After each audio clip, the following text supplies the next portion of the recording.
Dumating na si Pangulong Arroyo sa Syria para sa 3 araw na state visit. Katulad sa Egypt, pangunahing agenda ng pagdalaw ang isinusulong na prosesong pangkapayapaan sa Mindanao at ang pagtiyak ng kapakanan ng mga OFWs. Sa kanyang pagdating, agad nakipagkita ang Pangulo sa Filipino community dito kung saan mainit ang naging pagtanggap sa kanya at delegasyon. Si Pangulong Arroyo ang unang leader ng bansa na bumisita sa Syria. Sa kanyang pagsasalita, sinabi ng Pangulo na ginagawa ng gobyerno ang lahat para tiyakin ang kapakanan ng mga Pilipino sa ibayong dagat, kabilang na dito ang pagtatayo ng embahada ng Pilipinas sa Damascus. And one reason why I'm a regular visitor to the Middle East, and one reason why our government has a strong diplomatic presence in the region, kasama na ngayon itong embahada sa Damascus, is to ensure ng ating manggagawang Pilipino ay suportado sa lahat ng bagay na kailangan.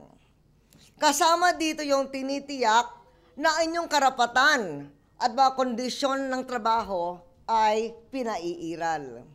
At kung may mga abuso, importante that we champion the interest of our workers. Sabi pa ng Pangulo, labis na ipinagmamalaki ng Pilipinas sa mga OFWs dahil sa malaking tulong sa bansa sa gitna ng umiiral na krisis.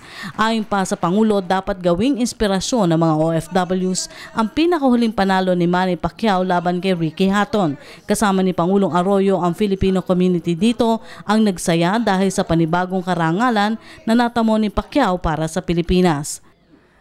The victory of Manny Pacquiao should inspire all of us Filipinos to have the resiliency and dedication to triumph against all odds.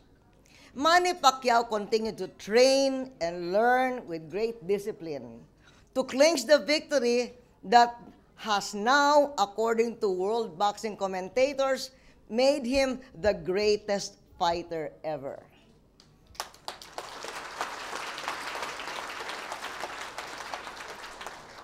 May this serve as an example to be emulated by our people, especially our young Filipinos. Meron tayong mga young Filipinos dito, all in the Philippines and all over the world.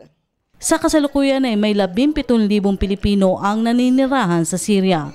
Para sa Philippine Broadcast Pool sa tulong ng PLDT Smart, Rocky Ignacio, Damascus, Syria. But when we did not have